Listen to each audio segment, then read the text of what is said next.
Assalamualaikum warahmatullahi wabarakatuh. Perkenalkan, nama saya Melisa Puspitasari dari kelas 11 MIPA 3 SMA Negeri 1 Koba.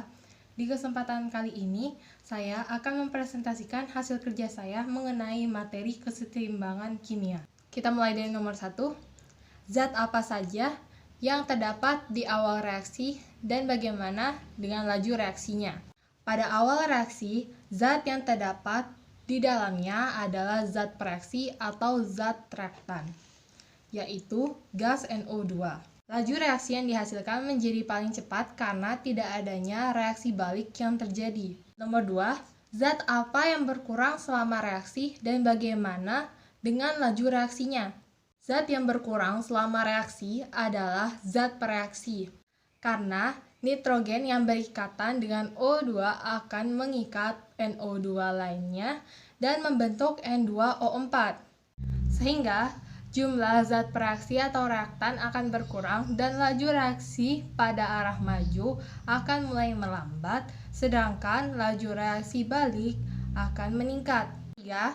Zat apa yang bertambah selama reaksi dan bagaimana laju reaksi baliknya? Zat yang bertambah selama reaksi adalah zat produk. Hal ini disebabkan karena zat pereaksi NO2 berikatan dengan zat pereaksi NO2 lainnya dan membentuk zat produk N2O4, sehingga laju reaksi balik yang terjadi pada reaksi mulai meningkat. Selanjutnya, zat apa yang terdapat pada saat kesetimbangan tercapai dan bagaimana laju reaksinya? Zat yang terdapat pada saat kesetimbangan tercapai adalah zat pereaksi atau reaktan dan juga zat produk.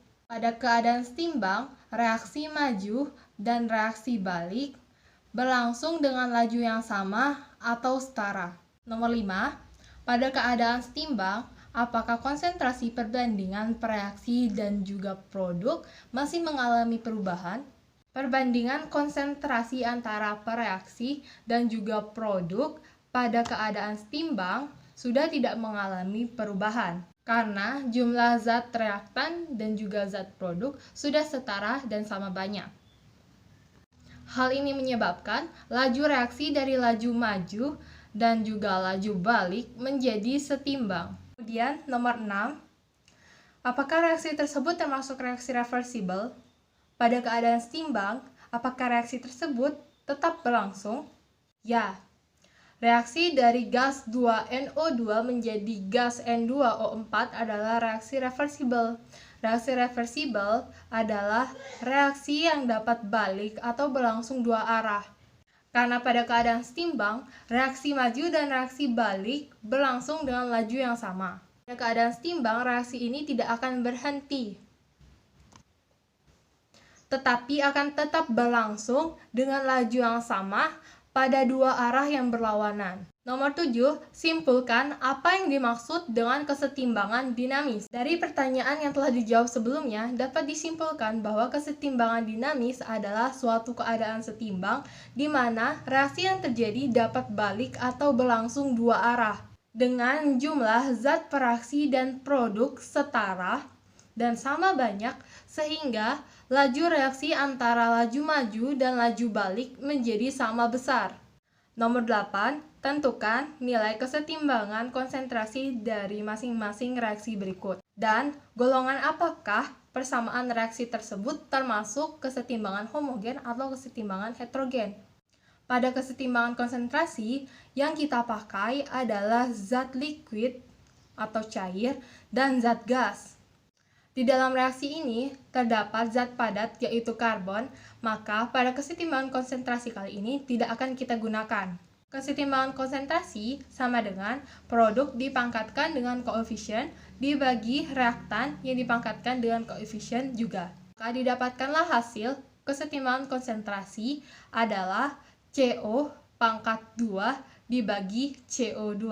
Persamaan reaksi tersebut termasuk kesetimbangan heterogen, karena pada zat pereaksi terdapat zat padat yaitu karbon dan direaksikan dengan gas CO2 menghasilkan gas 2CO. Nomor 9, tentukan tetapan kesetimbangan berdasarkan tekanan parsial dari reaksi berikut.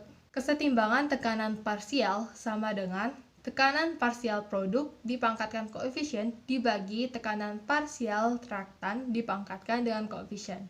Maka dapat dihasilkan kesetimbangan tekanan parsial dari reaksi di atas adalah tekanan BR2 dikali tekanan CL2 dibagi tekanan BR pangkat 2. Dan soal yang terakhir, buatlah kesimpulan dari tetapan kesetimbangan parsial gas.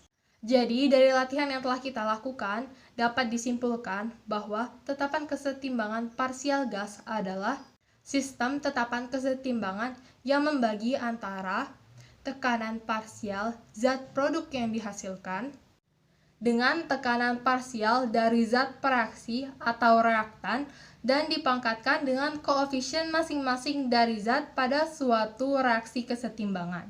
Itulah yang dapat saya sampaikan mengenai presentasi saya tentang materi kesetimbangan kimia.